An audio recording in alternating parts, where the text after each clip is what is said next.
Hello दोस्तों, welcome to एग्जामिंटो channel में आपका स्वागत है। दोस्तों, आप जो यहाँ पे देख रहे हो पावर ग्रिड का क्वेश्चन है जो 2022 में आया था एग्जाम में। तो सबसे पहले मैं क्वेश्चन एक बार देखता हूँ। ठीक है, क्वेश्चन है दोस्तों, ये नेटवर्क थ्योरी का क्वेश्चन है। इसमें बोला है an inductor having an inductance of 0.14 Henry.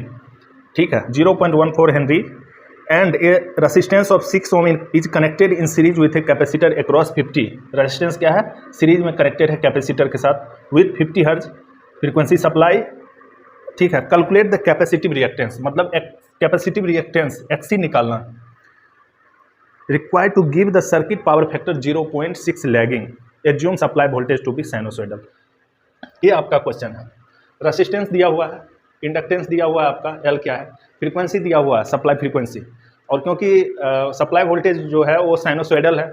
ठीक है, उसके बाद cos फाई मतलब पावर फैक्टर दिया हुआ है 0.6 लैगिंग, VS साइनोसॉइडल। निकालना क्या है? Capacitive reactance. इस टाइप का जब भी एग्जाम में क्वेश्चन आएगा दोस्तों, तो सबसे पहले ये देखिए कि जो पावर फैक्टर है वो क्या चीज़ में है, लैगिंग है या लीडिंग है। यहाँ पे लैगिंग है। अगर cos फाई लैगिंग में होगा तो, और सीरीज में क्या है, RLC तीनों है, तो इसका मतलब XL जो है हमेशा XC से बड़ा होगा। XL is greater then XC। Similarly अगर cos फाई लीडिंग होगा, मतलब लीड करेगा, तो XC is greater then XR। ये बहुत इंपॉर्टेंट कंसेप्ट है। अगर इसको आप समझ गए, इस क्वेश्चन को विथ इन 30 सेकेंड में आप सॉल्व कर सकते हो। कैसे? आप देखो, L दिया हुआ आपका L, तो क्योंकि यहाँ पे पहले AC सर्किट है, आप देख सकते हो सप्लाई क्या है, साइनोसॉइडल है, तो इस सबको इस यहाँ पे क्या इंडक्टर है, यहाँ कैपेसिटर है, इसको पहले हम क्या बनाएंगे, इंडक्टिव। ठीक है, इंडक्टिव रिएक्टेंस। ठीक है, और कैपेसिटिव रिएक्टेंस। तो XL निकालेंगे, पहले XL निकालेंगे। XL का क्या फॉर्मूला होता है, 2πfL। पहले XL निकालो, 2π, F की जगह 50, L दिया हुआ 0.14, तो क्या हो जाएगा, 2 पाई की जगह इंटू 22/7 इंटू 50 इंटू 0.14। ये देखिए कट जाएगा, 50 तो यहाँ पे 100 नीचे आ जाएगा, ये 50 इंटू 2, एक खत्म हो गया 100 से, 7 इंटू 2 तो 44 क्या आ जाएगा, ओम। किसका मान? XL का मान। XL आ गया। अगर उसके बाद cos फाई दिया हुआ, cos फाई इक्वल टू क्या लिखेंगे, cos phi equal to R/Z। आपको मैं बताया था R/Z। R क्या रेजिस्टेंस दिया हुआ ओम में है, उसको कुछ नहीं करेंगे, तो R/Z को क्या लिख सकते हैं, √R² plus XL minus XC का होल स्क्वायर। cos फाई आपका दिया हुआ 0.6, यहाँ पे दिया हुआ 0.6 equal to R/√R² plus XL minus XC का होल स्क्वायर। आप देखिए दोस्तों, R आपको दिया हुआ है, XL आपको यहाँ पे 44 ओम आ गया, XC आपको निकालना है, क्वेश्चन में XC निकालना है आपको, तो यहाँ से आप डायरेक्ट पुट करके बना सकते हो। सबको वैल्यू को पुट करो, 0.6 इक्वल टू R कितना है, R है आपका 6/√6 का स्क्वायर 36 प्लस XL दिया हुआ 44 माइनस XC क्या होगा, XC तो निकालना ही है, XC का होल स्क्वायर। यहाँ पे मैं करता हूँ, तो 0.6 इधर आ जाएगा, क्या होगा, √36 प्लस 44 माइनस XC का होल स्क्वायर इक्वल टू, अब 6 और इधर जाएगा 6/0.6, ये 10 हो जाएगा। अब रूट को हटाना है तो दोनों साइड स्क्वायर कीजिए, इसको भी स्क्वायर कीजिए, इधर भी स्क्वायर कीजिए, रूट हट जाएगा, कितना बचेगा, 36 प्लस 44 माइनस XC का होल स्क्वायर इक्वल टू 100। अब क्या बता, 44 माइनस XC का whole square equal to 64, 100 minus 36 उधर जाएगा, 64 आएगा, तो 44 माइनस XC इक्वल टू, ये स्क्वायर को हटाएंगे तो इधर रूट आ जाएगा 64, ये क्या होगा, 8 होगा। उसके बाद यहाँ पे 8 आ गया, तो यहाँ पे मैं लिखता हूँ 44 माइनस XC इक्वल टू 8, तो XC इक्वल टू क्या हो जाएगा, 44 माइनस 8 होगा, तो कितना होगा, 36 ओम। तो XC का वैल्यू क्या होगा दोस्तों, 36 ओम। और यही आंसर है, यही आपका क्या होगा, आंसर होगा। आप देख रहे हो कि कितने आसानी से, बस आपको कंसेप्ट पता होना चाहिए लैगिंग लीडिंग का। अगर लैगिंग लीडिंग का कंसेप्ट पता है तो आप इस क्वेश्चन को आराम से कर सकते हो। सपोज करो इस क्वेश्चन में cos फाई 0.6 की जगह, लैग की जगह यहाँ लीड कर देता, यहाँ पे लीड कर देता, एग्जाम्पल के लिए मैं बोल रहा हूँ, तो क्या होता है, कुछ नहीं, बस यहाँ पे सिर्फ चेंज होता, XL वही रहता, ठीक है, मुझे फिर भी एक्सी ही निकालना रहता, अगर एक्सी ही निकालना था, लेकिन ले की जगह लीड रहता तो हम क्या करते, यहाँ लीड के केस में XC is greater than XL, मतलब यहाँ पे क्या करते हैं एक्सी माइनस एक्सएल कर देते हैं। उसके बाद आप एक्सी आपको निकालना ही है, एक्सएल पता ही है, सारा वैल्यू पुट करके आप इसको क्वेश्चन को बना सकते हैं। ठीक है, तो इसलिए ये कंसेप्ट बहुत जरूरी है लैगिंग और लीडिंग का। अगर ये आपको पता चल जाएगा तो आप इस टाइप के जितने भी क्वेश्चन एग्जाम में आएंगे उसको आप आराम से सॉल्यूशन कर सकते हैं। नेक्स्ट क्वेश्चन है दोस्तों,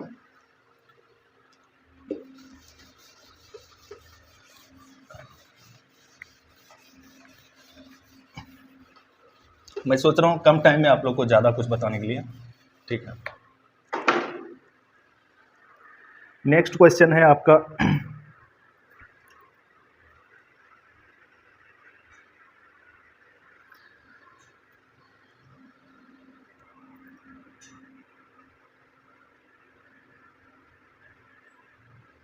ये क्वेश्चन है दोस्तों, क्वेश्चन नंबर 2। ठीक है, find the current in the circuit which supply an active power of 600 watt. Active power दिया हुआ है, एक्टिव पावर, पहले लिख लीजिए। एक्टिव पावर को डिनोट क्या करते हैं, पी से करते हैं। ये कितना दिया हुआ है, 600 वाट। ठीक है, और रिएक्टिव पावर दिया हुआ है, रिएक्टिव पावर भी दिया हुआ है। रिएक्टिव पावर दिया हुआ कितना, 800 VAR, क्योंकि यहाँ वाट में है इसलिए यहाँ VAR है। ठीक है, if the voltage apply is 200 volt, apply voltage यानी सप्लाई वोल्टेज, सप्लाइड वोल्टेज कितना है 200 वोल्ट। आरएमएस वैल्यू ये भी दे दिया, क्या चीज में है, RMS, RMS means root mean square value, ये आरएमएस में दिया हुआ है। ठीक है, एक्टिव पावर दिया हुआ है, रिएक्टिव दिया हुआ है, सप्लाइड वोल्टेज दिया हुआ है। पूछ रहा है करंट कितना होगा सर्किट में, I इक्वल टू क्या होगा, और सर्किट डायग्राम भी दिया हुआ है। सर्किट डायग्राम कैसा है दोस्तों, सर्किट डायग्राम है यहाँ पे R, L और C, ये सर्किट डायग्राम है, और यहाँ पे माइनस प्लस वोल्टेज और करंट I, ये आपका क्वेश्चन है। निकालना क्या है, करंट। तो आपको एक्टिव पावर पता है, रिएक्टिव पावर पता है, सप्लाइड वोल्टेज पता है, करंट। तो सप्लाई वोल्टेज आपका 200 वोल्ट यहाँ पे पता है, करंट क्या होगा। तो सिंपल क्वेश्चन, बहुत सिंपल है। अगर आपको पता है कि सर्किट में क्या क्या है, रेसिस्टेंस भी है, इंडक्टेंस भी है, और क्या है, कैपेसिटेंस है। तो सबसे पहले यहाँ पे एक फार्मूला आपको बताए थे, S equal to √P² plus Q²। Complex power या एपरेंट पावर इक्वल टू क्या होता है, P² प्लस Q²। तो √P के जगह कितना हो जाएगा 600 का स्क्वायर, प्लस Q के जगह रिएक्टिव पावर कितना है 800 का स्क्वायर। इसको अगर सॉल्यूशन करेंगे S इक्वल टू, तो ये आपका 1000 वोल्ट एम्पियर आएगा। कितना आएगा, 1000। आप देखिए आपका S निकल गया, आपको करंट निकालना है, वोल्टेज दिया हुआ है, तो S equal to direct formula होता है V इंटू आई। S आपको पता है 1000, वोल्टेज क्या है RMS में दिया हुआ है, तो इसमें RMS ही चाहिए और I निकालना है। तो I इक्वल टू क्या हो जाएगा 5 एम्पियर। ये आपका आंसर हो गया। कितना सिंपल क्वेश्चन है, आप इसको देख सकते हो। Active power, reactive power, supplied voltage दिया हुआ है, I निकालना है। फार्मूला बस ये आपको पता होना चाहिए। एपरेंट पावर क्या होता है, √P² प्लस Q², आपको बताए भी थे पावर एंगल ट्रेंगल से। ठीक है, ये अगर आपका P है, ये Q है, ये S है, तो S इक्वल टू बताए थे √P² प्लस Q²। ठीक है, ये कोई एंगल थीटा है। ठीक है, P² प्लस Q², थीटा मतलब फाई, कोई भी एंगल है। ठीक है, ये फार्मूला बहुत इंपॉर्टेंट फार्मूला है जो पावर एंगल ट्रेंगल का आपको बताया था। उसी के बेसिस पे क्वेश्चन विथिन 20 सेकंड में बन जाएगा। तो बताने के लिए मैं थोड़ा प्रोसेस गया।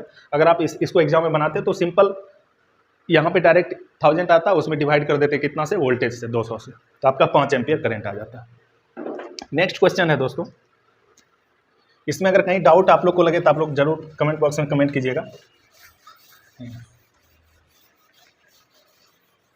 ये सब पावर ग्रिड में आया हुआ क्वेश्चन है, NR2 का है दोस्तों। ये सब मैं न्यूमेरिकल क्वेश्चन बता रहा हूँ सिर्फ। ठीक है, उसके बाद नेक्स्ट क्वेश्चन है दोस्तों,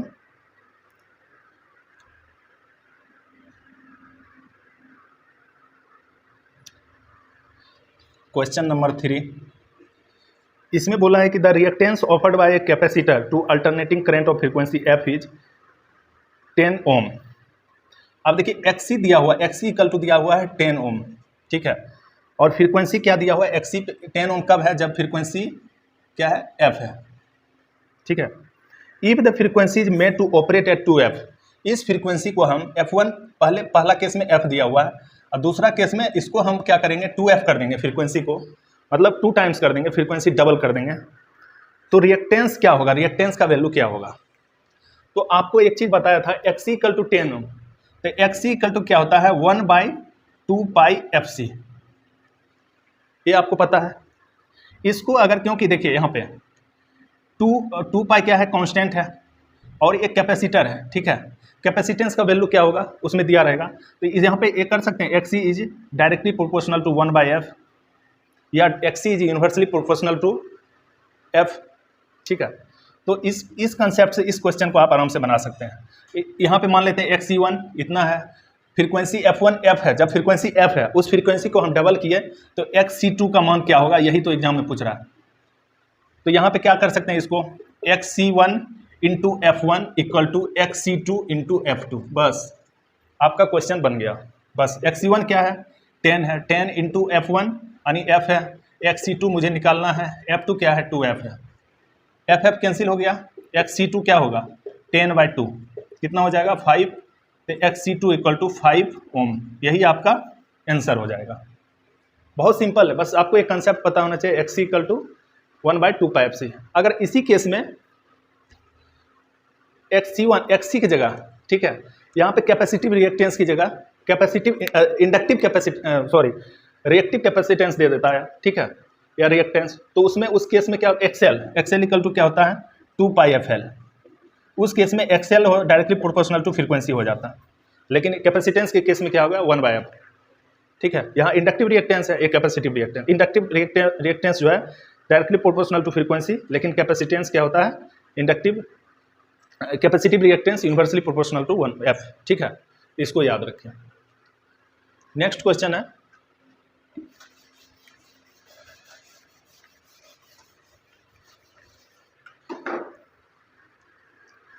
तीसरा हो गया, अब चौथा क्वेश्चन दोस्तों, मेजरमेंट का क्वेश्चन है दोस्तों, क्वेश्चन नंबर 4 मेजरमेंट का क्वेश्चन है। उसमें बोलता है कि एन 0 से 100 वोल्ट के रेंज में MC यानी moving coil voltmeter with an internal resistance, जहां पर भी R इंटरनल का बात होगा तो उसको बोलते हैं meter resistance, RM, internal resistance जो होता है उसी को मीटर रेसिस्टेंस बोलते हैं, ठीक है। RM क्या हुआ, 2 ओम है, ठीक है, is use to measure voltage up to 200 volt, तो मेजर्ड वोल्टेज क्या है, 200 वोल्ट माप सकते हैं, और क्या है, रेंज क्या दिया हुआ है, रेंज क्या दिया हुआ है, रेंज क्या है वोल्टेज का, 0 से 100 वोल्ट दिया हुआ है, ठीक है, ये रेंज है आपका। The additional resistance to be connected in series with voltmeter, कितना हम एडिशनल रेसिस्टेंस कनेक्ट करेंगे इन सीरीज विथ वोल्टमीटर, ठीक है। तो R एडिशनल या R एक्सटर्नल या R सीरीज, वोल्टमीटर केस में एडिशनल रेजिस्टेंस भी बोलते हैं, सीरीज रेजिस्टेंस, इसका वैल्यू पूछ रहा है। बहुत ही सिंपल है क्वेश्चन, ठीक है। यहाँ पे आपके वोल्टेज का केस है, पहले ये देखिए आपको क्या निकालना है, R एडिशनल निकालना है, ठीक है।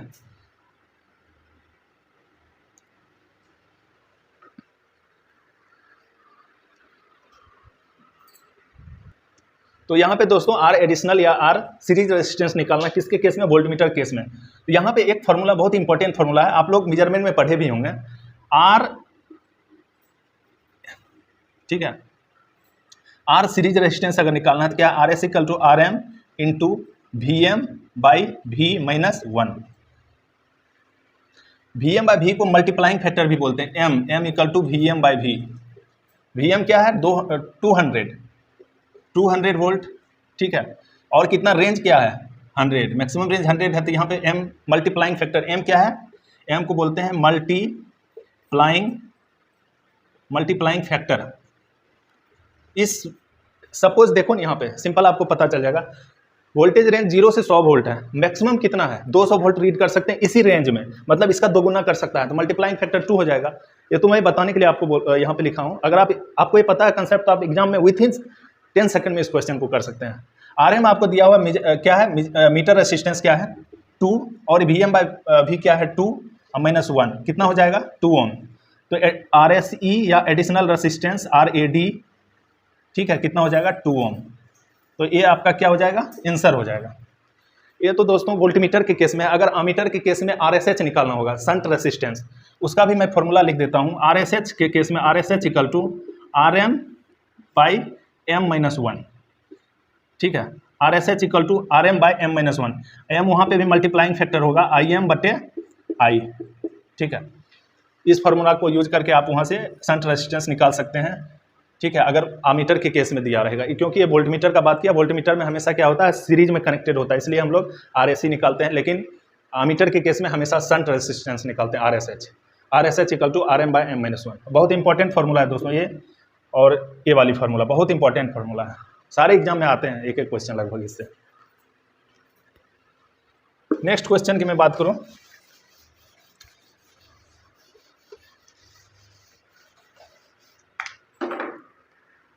लास्ट क्वेश्चन मैं बताता हूं, उसके बाद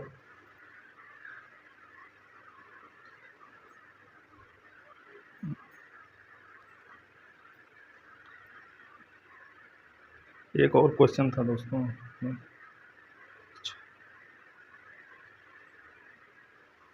क्वेश्चन नंबर 5, ये है the armature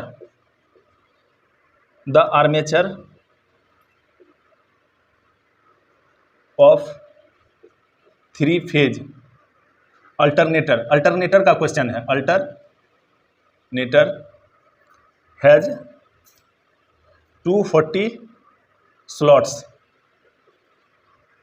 the armature has 8 pole. The armature has 8 poles. Its distribution factor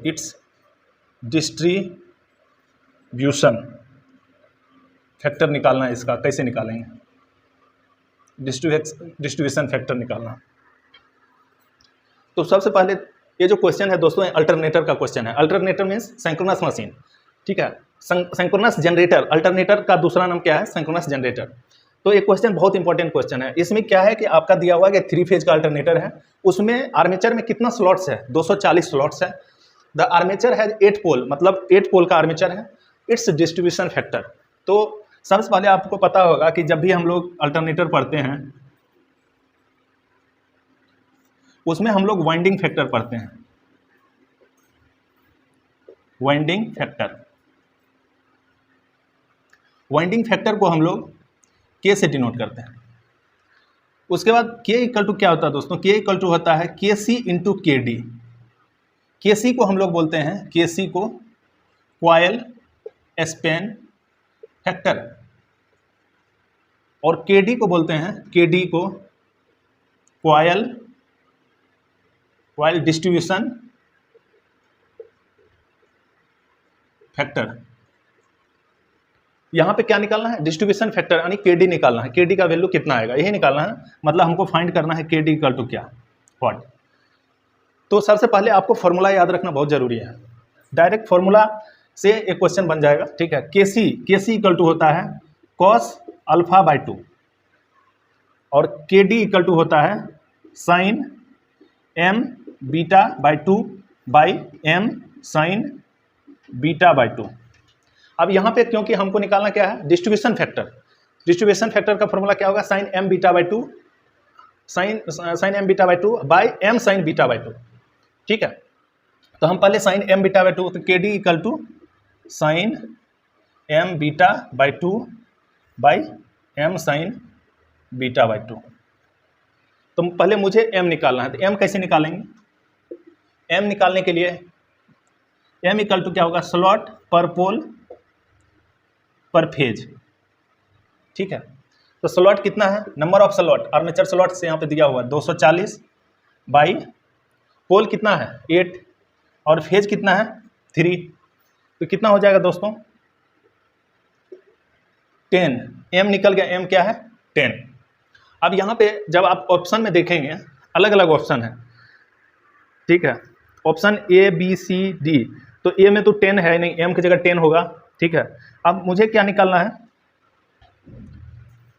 m निकल गया, बीटा बाई 2, बीटा निकालना है। बीटा इक्वल टू क्या होता है, 180 डिग्री बाय स्लॉट पर फेज।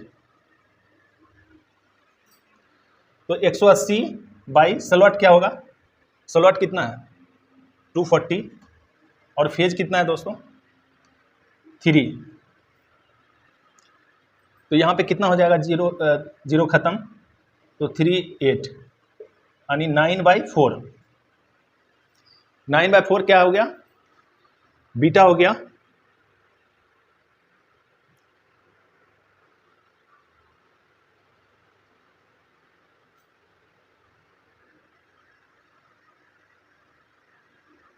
तो साइन m बीटा यानी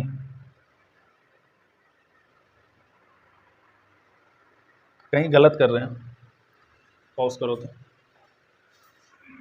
यहाँ पे कहीं पे गलत कर रहे हैं। रुको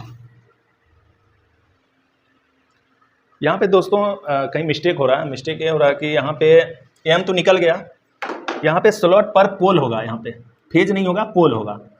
तो यहाँ पे क्या होगा, स्लॉट पर पोल होगा। तो यहाँ पे 180 बाई स्लॉट क्या है 240 और पोल ऊपर चला जाएगा, कितना है 8, तो कितना हो जाएगा ये 30 यानी ये आपका 6 हो गया।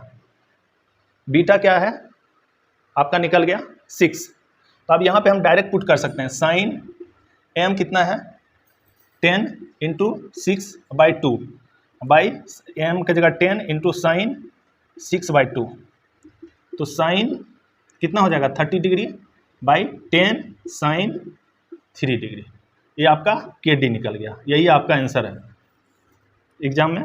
इस क्वेश्चन का आंसर क्या है, यही है। 4 ऑप्शन अलग अलग ऑप्शन दिया है, उसमें आपका जो आंसर सही आंसर होगा ये होगा। बस फॉर्मूला इसमें याद रखिए, winding factor K equal to क्या होता है KC into KD। KC coil span factor रहता है, KD कॉइल डिस्ट्रीब्यूशन फैक्टर। यहाँ से KD का फॉर्मूला KC का cos α/2, यहाँ KD का होता है sine m β/2 by m sine β/2। तो m इक्वल टू स्लॉट पर पोल फेज, तो यहाँ से 10 निकल गया, beta equal to 180 degree by slot पर पोल, तो यहाँ से आपका 6 निकल गया। उस यहाँ पे m और बीटा का वैल्यू इस फार्मूला में आप डायरेक्ट पुट कीजिए, तो आपका जो आंसर है ये आंसर आ जाएगा। नेक्स्ट क्वेश्चन, अगर कोई भी डाउट हो तो आप मुझे कमेंट बॉक्स में कमेंट कर सकते हैं।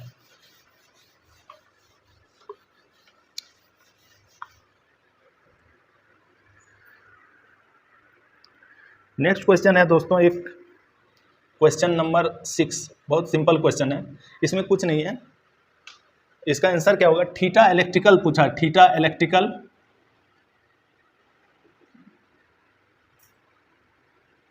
P थीटा मैकेनिकल बाई 2, बस यही फॉर्मूला होता है। Theta electrical equal to P theta mechanical by 2, theta electrical equal to P theta mechanical by 2।